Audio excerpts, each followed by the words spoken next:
오늘 영상에서는 그가 갑자기 잠수하게 된 심리학적 이유 3가지를 분석합니다. 사람이 갑자기 연락을 끊는 이유는 감정이 식어서가 아니라 감정이 너무 커져서 도망치는 심리, 그 본질을 알려드릴게요. 단순히 마음이 식었기 때문이 아닙니다. 심리학적으로 보면 그것은 정서적 과부하를 피하려는 회피 반응이에요. 특히 회피형 애착 성향을 가진 사람들은 감정이 깊어지는 시점에서 더는 감당할 수 없다는 무의식적 신호를 느끼며 스스로 거리를 둡니다. 이건 의식적인 결정이 아니라 거의 반사적인 심리 반응에 가깝습니다. 그 사람의 머릿속에서는 감정이 커질수록 불안감이 커지는 구조가 작동하죠. 즉, 사랑이 커질수록 가까워지고 싶은 욕구보다 잃을까봐 두려운 마음이 더 강해지는 겁니다. 어릴 때 감정을 표현했을 때 무시당하거나 거절당했던 경험이 있는 사람은 감정을 느끼는 것 자체를 위험으로 학습합니다. 그래서 사랑받는 순간에도 오히려 뒷걸음질 치는 거예요. 그런 사람에게 감정적 친밀감은 위로가 아니라 압박감으로 다가옵니다. 예를 들어 이런 패턴이 있습니다. 관계 초반에는 아주 다정하고 따뜻하게 다가옵니다. 연락도 자주 하고 대화도 잘 이어지고 감정 표현도 서툴지 않습니다. 그런데 어느 순간부터 예고 없이 연락이 끊기죠. 답장이 늦어지고 대화가 단답형으로 줄고 결국은 요즘 좀 생각 정리하고 싶어 같은 말로 거리를 만듭니다. 이건 감정이 식은 게 아니라 감정이 너무 커져서 감당이 안 되는 상태예요. 그 사람의 무의식은 이렇게 작동합니다. 이 감정을 계속 느끼면 나는 약해질 거야. 이 관계가 더 깊어지면 결국 버려질 거야. 이 사람에게 너무 의존하게 되면 나 자신을 잃을 거야. 즉, 회피형의 핵심 두려움은 감정의 통제 상실입니다.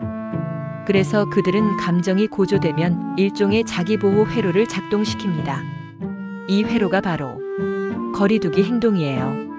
그 행동의 형태는 여러 가지로 나타납니다.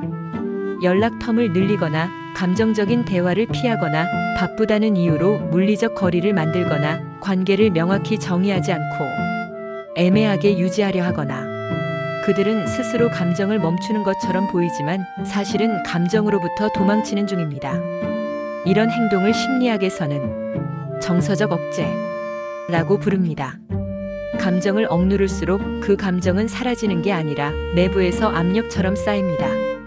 그래서 나중에는 사소한 자극에도 갑자기 폭발하거나 그냥 아무 감정도 느끼고 싶지 않아 라고 말하며 완전한 단절로 가버립니다. 이 시점에서 회피형은 스스로에게 이렇게 합리화합니다. 잠깐 거리를 두는 게 서로에게 좋을 거야. 지금은 내 감정이 너무 복잡해서 정리할 시간이 필요해. 이 관계가 나를 힘들게 하니까 좀 떨어져 있어야겠어. 하지만 실상은 정리가 아니라 감정의 회피입니다. 감정이 너무 커지면 스스로를 통제할 자신이 없기 때문에 감정이 없는 상태를 인위적으로 만들려는 거예요. 이때의 침묵, 무응답, 차가운 태도는 자기 안정화 시도입니다. 그러나 그들이 떠난 이후에도 마음이 완전히 편한 것은 아닙니다. 처음 며칠은 벗어났다는 안도감을 느끼지만 일정 시간이 지나면 오히려 공허감이 밀려옵니다. 감정을 억누른 뇌는 시간이 지나면 보상 욕구를 느끼기 때문이에요. 그래서 회피형 사람들은 종종 그 사람은 잘 지내나? 하며 SNS를 몰래 본다거나 과거 대화를 다시 읽는 행동을 반복합니다. 하지만 직접 연락은 하지 않습니다. 감정을 다시 느끼는 순간 또다시 불안해질 걸 알고 있기 때문이에요. 이런 내적 모순이 회피형의 가장 큰 특징입니다. 사랑받고 싶지만 사랑이 두렵다. 연결되고 싶지만 통제당하긴 싫다. 그래서 그들은 늘 관계 안에서 적당한 거리를 유지하려 합니다. 이런 사람들에게서 자주 보이는 언어적 패턴이 있습니다. 요즘은 좀 혼자 있고 싶어. 지금은 연애할 때가 아닌 것 같아. 나는 감정에 휘둘리는 게 싫어. 이 말들의 진짜 의미는 감정이 너무 커서 무섭다는 겁니다. 당신이 다가가서 이유를 묻거나 확인을 요구하면 그들은 더 강하게 후퇴합니다. 회피형은 감정적 추궁을 위협으로 인식하기 때문이에요. 당신이 보낸 문장 하나 왜 답이 없어요? 조차도 그들에게는 내 감정을 통제하려는 시도로 해석됩니다. 이때 필요한 건 거리 좁히기가 아니라 공간 인정입니다. 회피형은 자율성을 빼앗길수록 방어를 강화합니다. 반대로 공간이 존중받는다고 느끼면 그제서야 긴장이 완화되고 다시 감정을 느낄 여유가 생깁니다. 심리학에서 이를 안정 신호라고 합니다. 상대가 나를 통제하지 않고 내 리듬을 존중한다는 인식이 들 때 뇌의 편도체 활동이 줄어들고 관계 재접근이 가능해집니다. 만약 그 사람이 다시 연락을 시도한다면 그건 당신을 다시 좋아하게 되어서가 아니라 감정을 느껴도 괜찮겠다는 안정감이 생겼기 때문이에요. 그 시점에서 다시 감정적 대화를 꺼내면 그들의 방어는 또 올라갑니다. 그래서 회피형과의 관계에서는 감정보다 상황 중심의 대화가 훨씬 효과적입니다. 요즘 일은 어때? 그때 얘기한 프로젝트 잘 돼? 이런 식의 중립적 접근은 그들의 감정 시스템을 자극하지 않습니다. 이런 대화 속에서 서서히 감정의 문이 열립니다. 또한 회피형은 지적받는 말투에 매우 민감합니다. 왜 그렇게 행동했어? 보다 그땐 너도 힘들었겠구나 라는 문장이 훨씬 강력한 회복 신호예요. 이건 심리학적으로 정서적 인정이라 불립니다. 인정은 동의가 아닙니다. 그저 내 감정이 이해돼 라고 말하는 것만으로도 그들의 방어 체계는 느슨해집니다. 반대로 너는 항상 그래. 왜 맨날 도망쳐? 같은 표현은 그들의 뇌에 위협 신호를 보냅니다. 그 순간 회피형은 다시 감정 차단 모드로 들어가죠. 이건 마치 불안정한 컴퓨터가 스스로 시스템을 종료하는 것과 같습니다. 이런 메커니즘 때문에 회피형과의 관계는 반복적인 패턴을 보입니다. 가까워졌다가 불안해지고 거리를 두고 다시 돌아오는 순환. 이걸 심리학에서는 푸시 마이너스 풀 다이내믹이라고 합니다. 당신이 다가가면 밀어내고 당신이 물러서면 다시 다가오는 형태죠. 이건 감정의 결핍이 아니라 감정의 과잉으로 인한 불균형입니다. 그들은 떠나고 나서도 완전히 잊지 못합니다.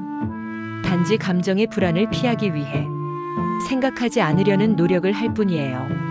그러나 그 억누른 감정은 어느 순간 다시 표면으로 올라옵니다. 문득 당신의 이름이 떠오르고 어느 날 밤 이유 없이 그리움을 느끼는 순간이 찾아옵니다. 이건 감정이 남아서가 아니라 감정을 완전히 해결하지 못했기 때문이에요. 그래서 회피형 사람들은 종종 몇 달 심지어 몇 년이 지나서도 연락을 해옵니다. 그들은 감정을 정리하지 못한 채 떠났기 때문이에요. 이 모든 과정을 이해하기 위해선 감정의 거리 조절이라는 개념을 알아야 합니다. 감정은 물리적 거리보다 심리적 거리로 조절됩니다. 어떤 사람은 감정이 가까워질수록 안정감을 느끼지만 회피형은 반대로 감정이 가까워질수록 위협감을 느낍니다. 그래서 그들은 거리감을 통해 감정을 조절하려 합니다. 이건 사랑의 방식이 다르다는 뜻이지 누가 잘못됐다는 건 아닙니다. 문제는 서로의 감정 온도를 같은 리듬으로 맞추지 못했을 때 생깁니다.